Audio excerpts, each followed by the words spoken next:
रामकृष्ण हरी हरिभक्त परायण चैतन्य महाराज देगलूरकर, हरिभक्त परायण वांजळे गुरुजी या सगळ्याचं संयोजन करणारे भारतीय जनता पार्टीचे कोथरूड विधानसभेचे सरचिटणीस गिरीश खत्री, त्याचे सगळे सहकारी, सर्व वारकरी संप्रदायातले वारकरी बंधू आणि भगिनी,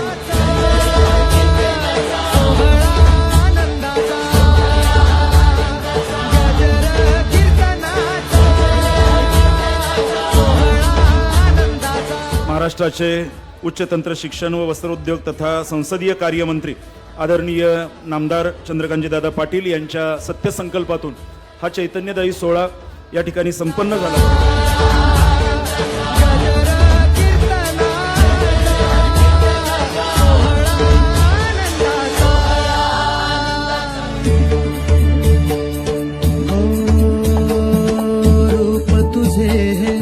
गंध फुलांचे मनात सजले।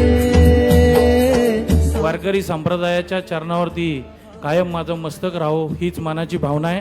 दादांच्या माध्यमातून वारकऱ्यांना उपयुक्त वस्तू वाटप हा मागच्या वर्षी पण कार्यक्रम आपल्या सर्वांच्या उपस्थितीमुळे अतिशय चांगला झाला। दादांनी सांगितलं यावर्षी महिला भगिनींच्या भजनी मंडळांना आपण जास्त प्राधान्य द्यायचंय।